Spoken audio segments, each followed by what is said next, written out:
So, chapter 8 is called Making a Habit Seem Irresistible. And so, for this, I'll give you guys some context. We have to understand that habits are a dopamine driven feedback loop, but not the habit itself. It is the thought of doing the habit that gives us that spike in dopamine. For example, and this might be a little bit explicit, but a cocaine addict gets a spike in dopamine when he sees the white powder, not when he is high on the powder, on the cocaine. Or children get a spike in dopamine when they see the presents under the Christmas tree, not when they are playing with the gifts that they got.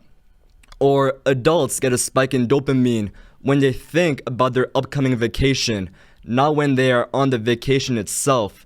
And so for this, that means that we have to think about the habits that we need to do in a good light. We need to make it so that we get a spike in dopamine when thinking of these habits.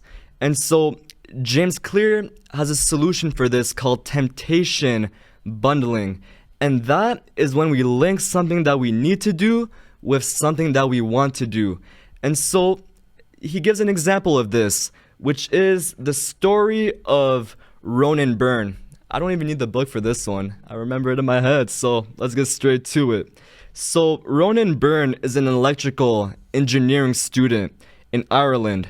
And so for him, there was something that he really wanted to do, something that he loved, and that was to watch Netflix. You know, when he thought about watching Netflix, that gave him a spike in dopamine.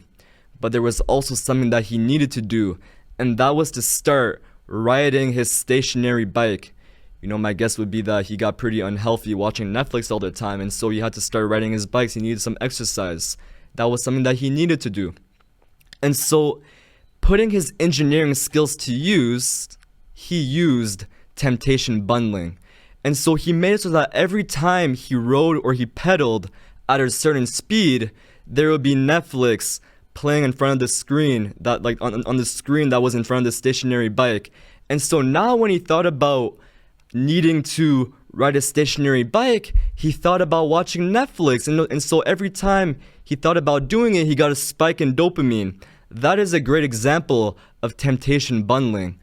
Another good example of this that I used myself was listening to music every time I was going to the gym, but only listening to music when I was at the gym.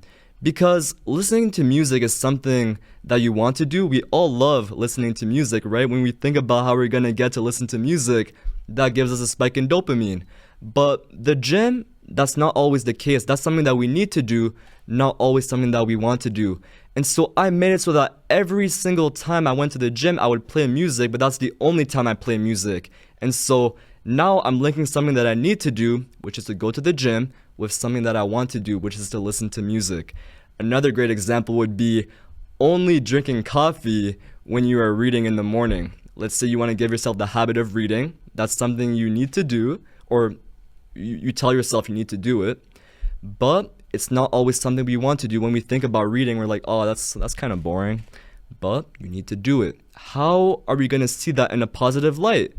Only drink coffee when you are reading, because I know when you wake up and you think about drinking coffee, that gives you a spike in dopamine, right? I mean, for me, it does. I love coffee, and I'm sure many of us do as well. Whether that's tea, that's coffee, or anything you like to eat or drink, link that with something that you need to do.